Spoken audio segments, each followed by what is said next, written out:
Hello students, welcome back to another video of Lux tutorial. Now in the previous video we have already discussed about the second method of factorization, that is called grouping of terms. Now in today's video we are going to discuss few more questions based on the same topic. So let us start the video. Now let us discuss this question. Now in this question we are getting y square minus xy into 1 minus x minus x cube over here.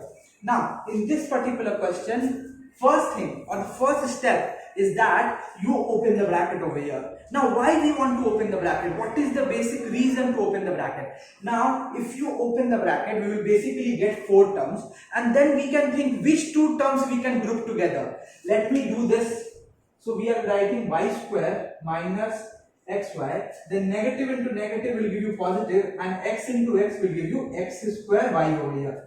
And then the last term is minus x cube. So in this particular sum, we can see that these 2 terms contain y and these 2 terms contain x that can be taken out as common. So let us take y common over here. So if I take y common, I will be left with 1y from the first term and I will be left with x from the second term. So if we take y common, we are basically left with y minus x over here. Similarly, in the last 2 terms, that means the third one and the fourth one, if we take x square common over here, so we are left with y minus x. That means we are left with y over here and we are left with 1 power of x because 2 power of x we have already taken out as common. So we are left with y minus x over here. The next thing is that we can easily see that y minus x is common in both the terms. We can see y minus x in the first one,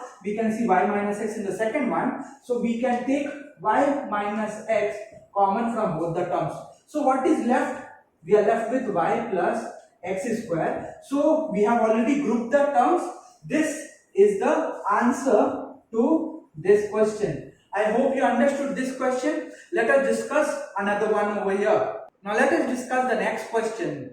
The next question that is written on the board, it is AB into x square plus y square minus xy into a square plus b square. Now the first step, as we have already discussed in the previous question, the first step was to open the bracket. In this case also, we are going to do the same thing. That means we will open the bracket over here. So if we open the bracket, we will get what? We will get AB into x square. That means we are multiplying AB with the first term. Similarly, we will get AB into y square. That means we are doing the same thing. We are multiplying AB with y square over here. Similarly, in this particular case, we will again open the bracket and we will write this as xy into a square. That means we are basically multiplying this with the first term. That means a square. And then we will multiply this term with the second one, that means b square. But remember, one thing is very important. We need to take utmost care of the negative sign over here because students generally do mistake in that part.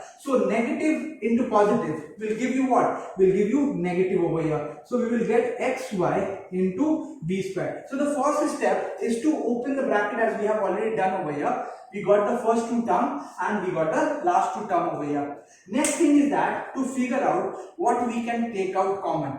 Now for that, let me group the terms first one and the third one, and then let me group the terms second one and the fourth one over here.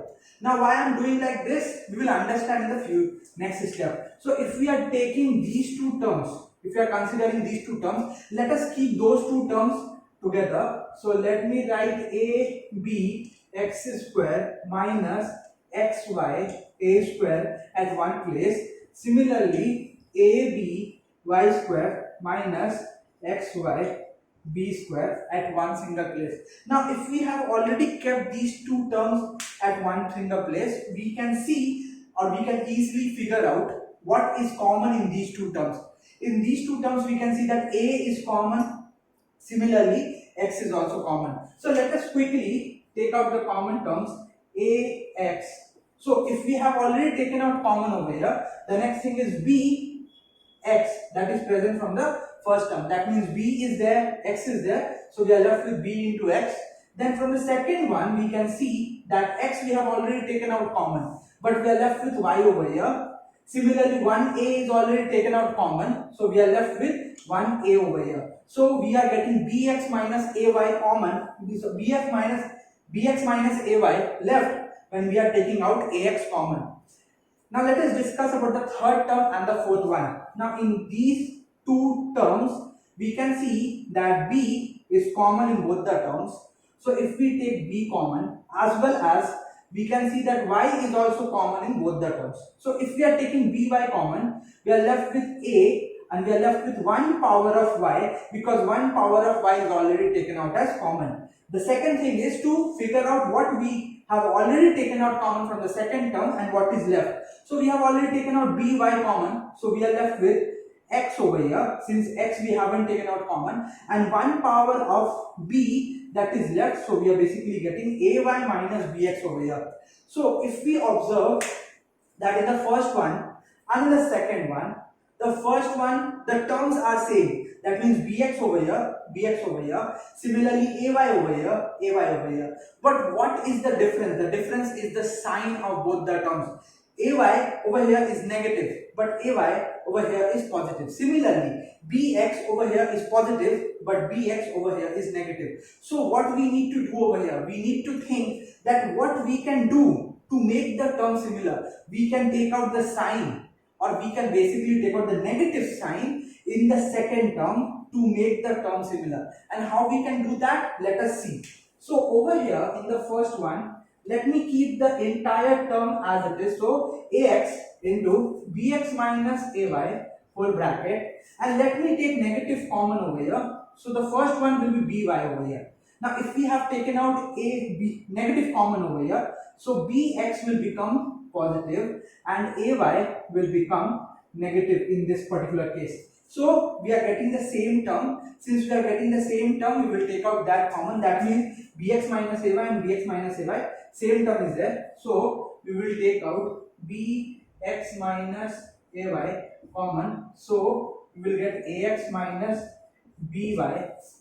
This is the answer. We have already grouped the terms and we got this entire expression. I hope you understood this particular question. Let us discuss the next one.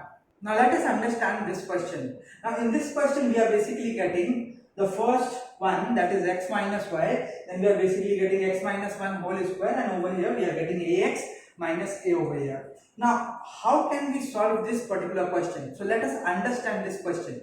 Now if you can see that over here we can also consider this entire x minus 1 to be one single term. The only reason is over here also we are getting x minus 1 whole square. So we are basically considering this entire x minus 1 that is present at the beginning of the question to be one single term.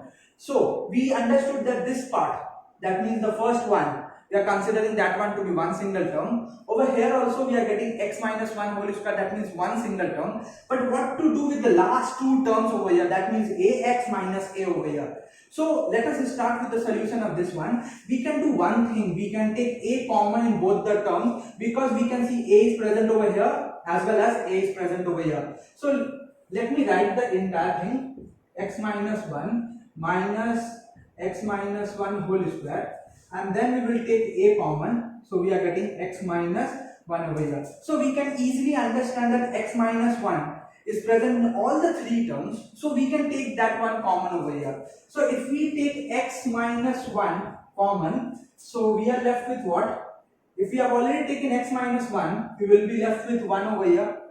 Then from the second term we will be left with x minus 1, because 2 power is there, 1 power is already outside, so 1 power will be present inside, and the last one we are left with a over here. So this is the expression that we got. So what is the next step to do? The next step is to open the bracket. So this x minus 1 will remain as it is, but if we open the bracket, we are getting 1 minus x plus 1 plus a over here. That means we are getting x minus 1, and this 1 and 1 will add up. So we are basically getting 2 minus x plus a. This is your answer. I hope you all understood the method that we are following in the second one. The second method is to group the similar terms, and we are grouping the similar terms. and then we are taking out a common, so we're basically getting two factors of each and every expression over here. In the upcoming videos, we are going to see few more methods that is there in the factorization, the rest method. So let us meet in the next video. So see you in the next one.